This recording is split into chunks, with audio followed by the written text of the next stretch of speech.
I'll have to be honest with you. First thing I'm going to mention right up front is it's free.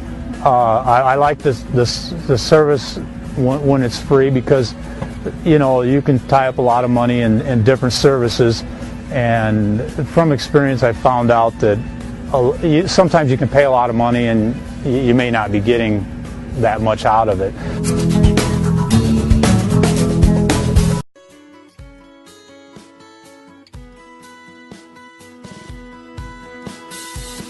Good afternoon, welcome to GrainTV. It's October 16th, 2013. I'm Logan Burgess. To my right here is Brock Shimbano to help break down the action that we saw on a Wednesday in the grain complex. Jumping into the quotes here, we saw corn down just 3/4 cent on December. Soybeans, one area of strength today, up 9.5 cents, and we had relative weakness out of the wheat complex.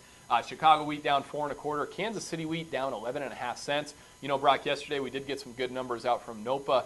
Certainly a little bit stronger crush during the month of September than what the trade was expecting. We didn't really see that affect the market a lot yesterday. Was that to do with the gains today, or was it largely technical? You know, I think today was largely technically driven, and then some overflow from what was going on in the equities. If we take a look at the daily soybean chart here, you can see that, like we talked about yesterday, we did go down and test that support level right around that 1265 area. Today we bounced off it for a time, went up to about that 200-day moving average, which is the pink line. That held some resistance for a little bit, but we ended up breaking above that on, I think, what was going on in the outside markets. S&P, the Dow, they're both up over 1% today. I think that really flowed over into soybean market particularly and added some support there. We also saw funds jump in and buy about 6,000 contracts as well, so that definitely added some support.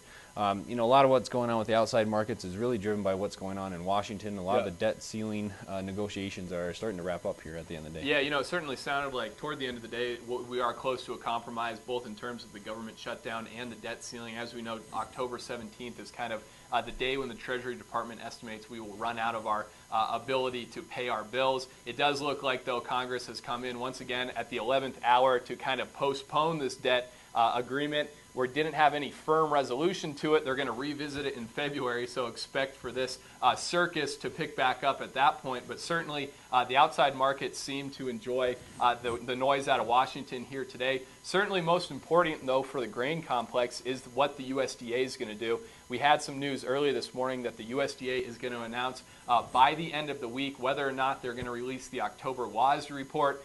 Certainly this market's gone a long time now without any firm numbers from the USDA, both in terms of ending stocks and those weekly crop condition reports. You know, the thing to think about there and keep in mind is that it usually takes about 3 weeks for them to gather the information and analyze it and then finally publish the report.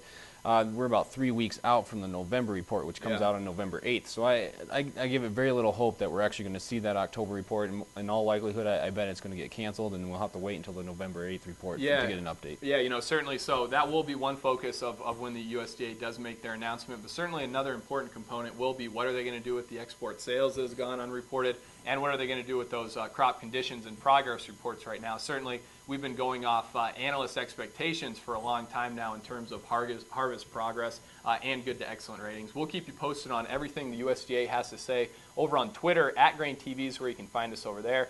You know, for the remainder of the week, Brock, we're not going to have those export sales tomorrow. Kind of the next big report to keep an eye on. We are going to be getting a production and acreage update from Informa on Friday. So certainly the trade always follows those Informa numbers very closely, and in an environment where we don't get any USDA numbers, certainly a little bit more spotlight may be put on that.